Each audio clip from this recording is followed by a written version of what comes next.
aktres at TV host na si Diana Meneses, ibinunyag na nakunan siya sa panganay sana niyang anak habang ginagamot ang breast cancer.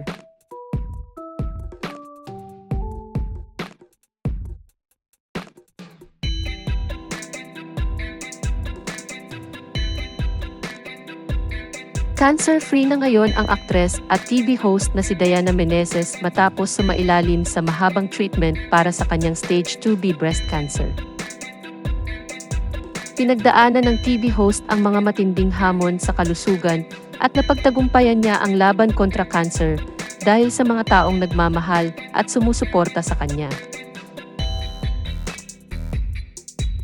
Nakapanayam ng content creator at showbiz writer na si Morley Alinio ang aktres sa bagong episode ng Ito Ang Tondo sa YouTube.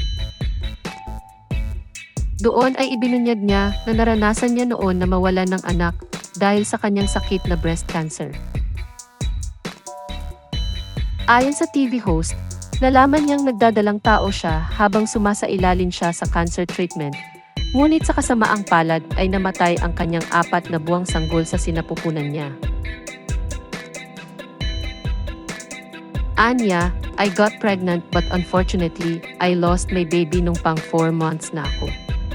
Malaki na pero I lost my baby. Some people say it's because of the treatment I was doing for cancer.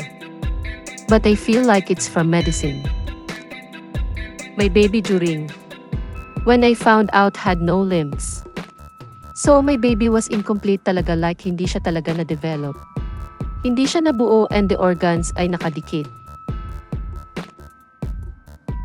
Ibinahagi rin ng aktres sa naturang panayam na sa kabila ng kanyang pinagdaanan, ay napakalaki ng naitulong sa kanya ng pamilya niya at malalapit na kaibigan niya na dumamay sa pinagdaanan niyang pagsubok sa kalusugan, lalo na ng kanyang ina at ng kanyang current partner. Tinanong naman ni Morley si Diana kung handa na nga ba siyang magbuntis muli ngayong cancer-free na siya. Sagot ng aktres, hindi ko na siya pinangarap kasi for me, kung bibigyan ni Lord, go lang. Pero kung hindi, okay lang din mag-i-enjoy tayo.